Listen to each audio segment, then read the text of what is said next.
Et le broker du jour, c'est maintenant les crypto-monnaies. Toujours avec vous, David. Alors, on reparle du Bitcoin qui frôle les 11 000 $.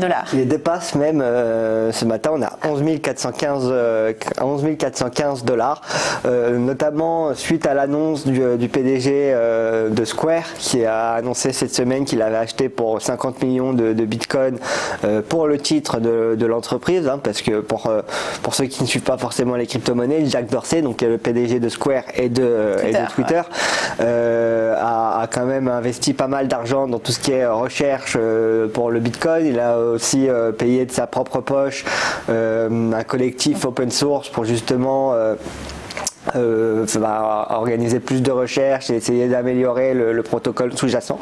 Et donc à la suite de MicroStrategy qui il y a quelques semaines avait aussi acheté plus de 100 millions de Bitcoin pour les garder dans ses comptes, là on a Square qui justement a annoncé l'achat de 50 millions et qui l'a détaillé en plus sur Twitter, et donc un cours qui repart au-dessus des 11 000 $, hein, qui a 11 400 $ ce matin, qui va pourquoi pas revenir sur les 12 000 $ d'ici les prochains jours, hein, 12 000 $ qui joue pour le moment le rôle de prochaine résistance, hein, et donc si on arriverait à passer ces niveaux, ça deviendrait un support assez intéressant à suivre.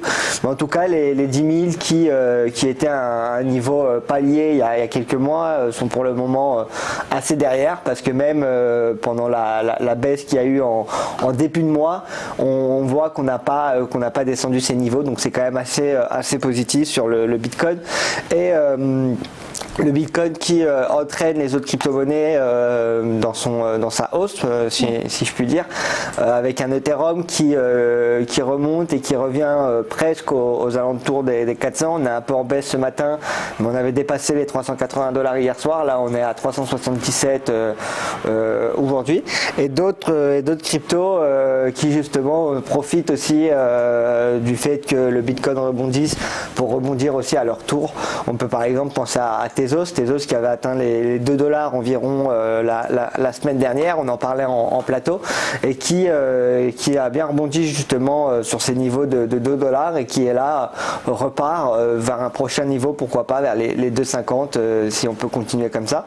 Et puis on a d'autres cryptos, par exemple on peut penser à Cardano ou à Tron, cryptos sur lesquels on a rajouté les récompenses de staking désormais pour nos utilisateurs, qui aussi se reprennent avec un Cardano à 11 centimes et un Tron aux alentours de 3 centimes à 2 centimes 64. C'est plutôt positif sur le fond des crypto-monnaies. À tout de suite pour l'actif à la loupe.